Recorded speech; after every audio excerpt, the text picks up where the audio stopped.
Our trip began with a 3-hour or so flight from Beijing. On the way into Tokyo from Narita Airport, we noticed an interesting item on the menu of the train. I wonder if they're made from witch's meat.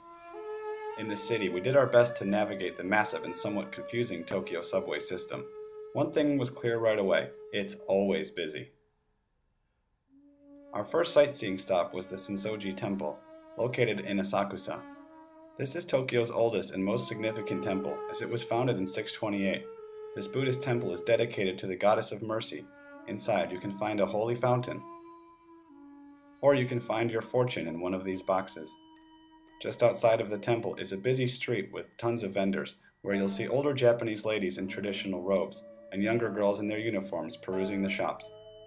Next, we visited Harajuku to see the Meiji Shrine, which is dedicated to the deified spirits of Emperor Meiji and Empress Shokin.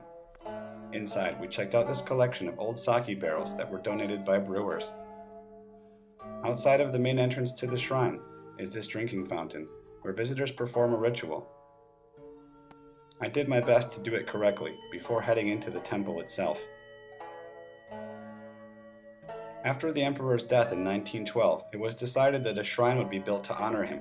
Work was completed in 1921, but the original building was destroyed during World War II. Through public fundraising, it was restored in 1958. With high-rises in the distance, you can see modern Tokyo clashing with ancient Tokyo. For a few yen, you can get one of these cards to write a message or a prayer on. Having worked up quite the appetite, we stopped at what looked like an interesting place. As with many restaurants in Japan, you can order from a vending machine. We went with the specialty, fried pork chops, known in Japanese as tonkatsu, covered in curry sauce and cheese. On our way out, we saw this guy practicing his bartending skills. Next up, we headed to the Tokyo Metropolitan Government Building.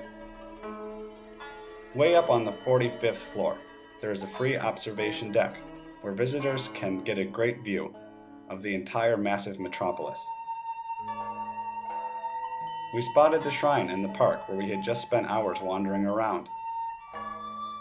Gazing off into the distance, you can see many of Tokyo's monuments, such as the Tokyo Tower and the brand new Skytree Tower. With all the city lights coming on, it was a great way to end a busy day in Tokyo.